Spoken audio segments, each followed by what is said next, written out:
Alors, coucou tout le monde, j'espère que vous allez bien. Alors moi, franchement, ça ne va pas du tout. En fait, je fais cette petite vidéo pour vous expliquer ce qui se passe actuellement en Chine et plus précisément à Guangzhou. Et je tiens à vous préciser que Guangzhou est une ville et non une province. Alors, j'ai fait 7 ans en Chine, je suis actuellement à Guangzhou, qui est la ville commerciale, d'où une très grande population africaine, enfin la plus grande population africaine en Chine réside à Guangzhou en fait. Bon, j'ai fait ma licence, j'ai fait mon master, j'ai fait 7 ans en Chine en fait, à Guangzhou. Donc, alors, qu'est-ce qui se passe? Nous savons tous que le Covid-19 a commencé à Wuhan, s'est répandu dans toute la Chine et après est allé dans le reste du monde. Mais ce qui se passe actuellement, c'est qu'en Chine, on dit que la plupart des cas, les gens qui sont infectés sont les étrangers. Mais en disant étrangers, en fait, il faut que je précise que actuellement il n'y a pas d'entrée, c'est-à-dire il n'y a pas les Africains qui viennent en Chine en fait. Parce que déjà le business, il n'y a plus de business, il n'y a pas de travail, il n'y a rien. Donc la plupart des entrées de la Chine sont plus les Chinois de l'étranger en fait, qui sont rentrés en Chine, je tiens à le préciser. Mais il y a de cela quelques jours, on a dit qu'on a recensé 300 000 cas d'Africains qui ont été infectés, tout en sachant que Guangzhou est une ville et non une province. Et après, ils ont détourné, enfin CCTV a nié les faits en disant que c'était faux, qu'il n'y avait pas 300 000 cas. Après, on a dit, il y a eu une vidéo qui était sur la toile. Alors la vidéo montrait une chinoise, une chinoise qui avait les blessures sur sa face et sur son cou. Et les reporters disaient que en fait cette chinoise a été agressée par un Nigérian qui a été infecté et qu'on devait le prendre en charge, mais il a refusé et il s'est enfui. Cette information a été un peu douteuse vu que on sait tous que la Chine fait partie des pays les plus sécurisés du monde. Il y a les vidéos, les caméras de surveillance partout. Donc dire qu'un Chinois a tapé une Chine, enfin, excusez-moi, un Nigérien a tapé une Chinoise et il n'y a pas eu de vidéo qui montrait clairement ça. Ça restait à revoir et il y a la sécurité. Donc, le Nigérian ne pouvait pas partir comme ça tout en ne sachant pas où il était allé en fait.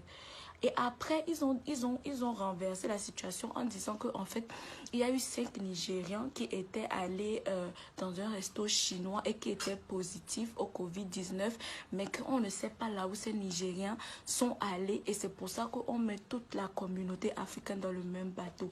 Mais je tiens aussi à préciser ici que à chaque recoin, même dans l'immeuble où je suis, quand tu rentres partout dans le métro, dans les hôpitaux, partout dans les hôtels, enfin partout, on check la température. Donc, dire que celui-là, ces Nigériens ont été infectés alors qu'on n'a même pas fait leur température pour savoir et on n'a même pas pris leur enregistrement alors qu'il y a les vidéos partout. Et ils disent que non, qu'on ne sait pas là où ces Nigériens sont allés. Cette information aussi ça reste à revoir quoi. Alors maintenant, qu'est-ce qui se passe? Moi actuellement, aujourd'hui, ça fait le 3e jour que je suis enfermée dans ma maison. Je peux même pas ouvrir la porte vu qu'on a mis un ruban sur la porte. Ce qui veut dire que si j'ouvre la porte, on saura que je suis sortie de ma maison en fait. Tout en sachant que je suis dans mon appartement. Mais moi actuellement, alhamdoulilah, ça va. J'ai des compatriotes africains, des gens d'autres pays et tout qui sont dans des situations pires en fait.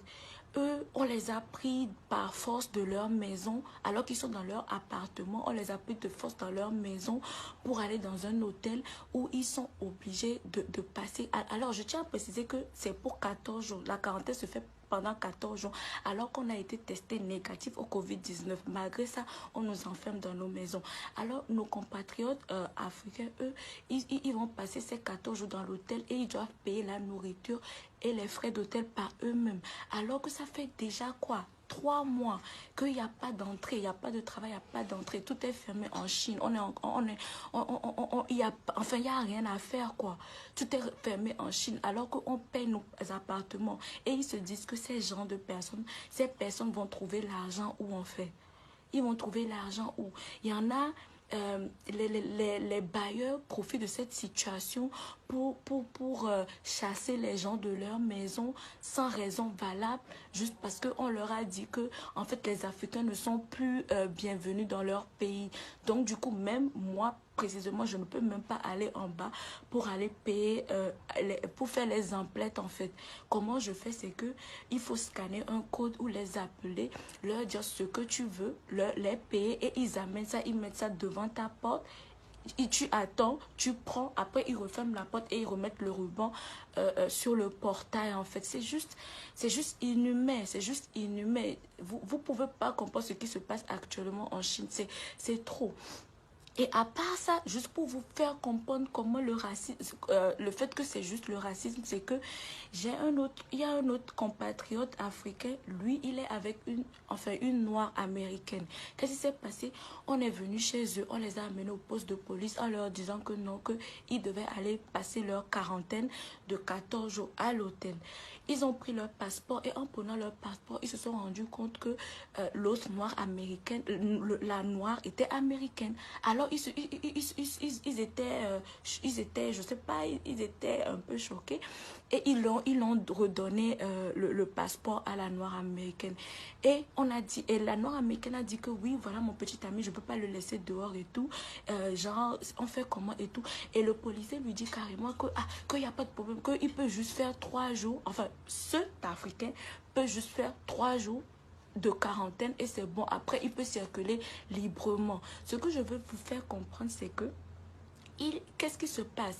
Ce n'est pas que les étrangers, si c'était au moins que c'était les étrangers qui étaient dans cette situation, là on pouvait comprendre. Mais c'est juste les Africains qui le sont. Les Américains marchent, les Français marchent, les Italiens marchent, tout le monde a la libre circulation, sauf nous les Africains en fait.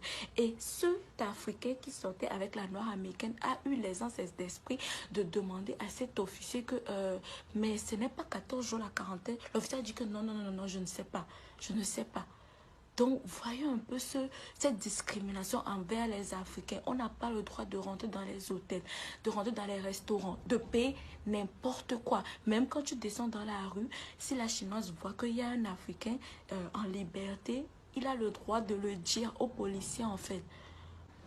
Alors, comme je l'ai toujours dit, en fait, le problème, ce n'est pas la faute aux Blancs, ce n'est pas la faute aux Chinois ou à n'importe quelle race. En fait, c'est nous les Africains. Parce que durant cette situation, les Chinois nous font ça, les Chinois font ça aux Africains. Pourquoi? Parce qu'ils savent que même s'ils le font, il n'y aura pas gain de cause. Ils ne peuvent pas faire ça aux Américains, ils ne peuvent pas faire ça aux Français, aux Européens, non. Ils le font juste aux Africains parce qu'ils savent que les Africains, il n'y aura pas gain de cause en fait. Vous voyez un peu, j'avais posté des vidéos où on voyait les Nigérians qui étaient dehors parce qu'ils avaient fait leur quarantaine de 14 jours à l'hôtel et après on les a fait sortir comme ça et on leur disait que non, qu'ils ne pouvaient pas aller dans un hôtel en fait.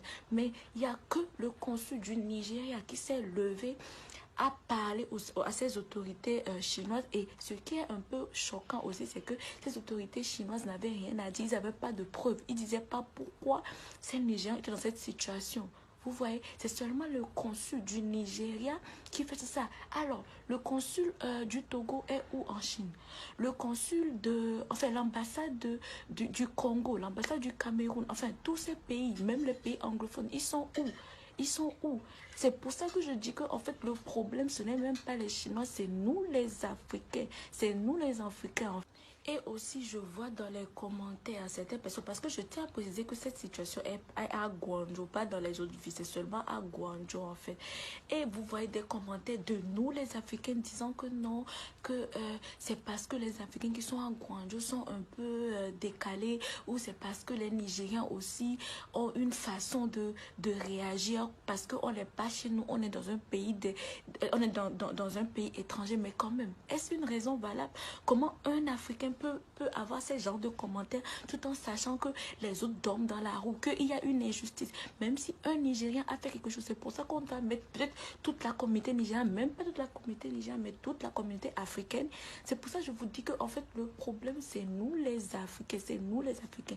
Allez partager au max parce que franchement, j'aimerais que les gens comprennent vraiment ce qui se passe parce que en fait, nous qui sommes machines, nous savons ce qui se passe en fait.